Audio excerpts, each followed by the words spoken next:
ஆண்டவராகிய இயேசு கிறிஸ்து மரித்து விட்டார் என்று சொல்லி அவருடைய சரீரத்தை பார்க்கும்படியாக அந்த கல்லறைக்கு போன பொழுது அந்த மகதலேனா மரியாளும் இன்னொரு மரியாளும் என்று சொல்லப்படுகிறது 28வது அதிகாரத்திலே அவர்கள் போன பொழுது அங்கே தூதன் வெளிப்பட்டு சொல்லுகிறார், இங்கே அவர் இந்த இடத்துல இல்லை, அவர் உயிர்த்தெழுந்து விட்டார் என்று சொன்ன பொழுது அந்த அந்த அந்த ஸ்திரீகளுக்கு இயேசு இடைப்பட்டு அல்லது இயேசு அவர்களை சந்தித்து ஒரு காரியத்தை சொல்லுகிறார். சீசர்களுக்கு அந்த மரியாளும் அந்த சகோதரிகளும் அறிவிக்க போகிறார்கள், இயேசு உயிர்த்தெழுந்து விட்டார் என்று சொல்லி சந்தோஷமாய் அறிவிக்க போன பொழுது இயேசு அவர்களை அந்த உயிர்த்தெழுந்த இயேசு அவர்களை சந்தித்து சொல்லுகிறார், அவர்கள் அவருடைய சீசர்களுக்கு அறிவிக்க போகிற போது இயேசு தாமே அவர்களுக்கு எதிர்பட்டு வாழ்க என்றார்.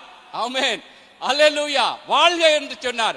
ஆகவே இந்த நாளிலும் நாங்களும் ஒருவரை ஒருவர் பார்த்து வாழ்க என்று சொல்வதை விட நீங்க நல்லா இருப்பீங்க, ஆமென், நீங்க நல்லா இருப்பீங்க என்று சொல்லி இந்த உயிர்த்தெழுந்த நாள்ல ஒவ்வொருவரை நாங்கள் வாழ்த்துவோம். ஏனென்றால் உயிர்த்தெழுந்த இயேசு சொன்ன காரியம் வாழ்க, ஆமென். எத்தனையோ உலக தலைவர்களை நாங்கள் வாழ்க வாழ்க என்று சொல்லி வாழ்த்துகிறோம். ஆனா நாங்கள் ஆண்டவராகிய உயிர்த்தெழுந்த இயேசுவினுடைய நாமத்திலே நீங்கள் நல்லா இருப்பீங்க, ஆமென், நல்லா இருப்பீங்க என்று சொல்லி வாழ்த்துங்க. இன்றைய நாளிலும் இந்த உயிர்த்தெழுந்த இயேசு கிறிஸ்துவினுடைய அந்த வல்லமை அந்த நீங்கள் சொல்லுகிற அந்த வார்த்தையிலே வெளிப்படும். ஆமென்.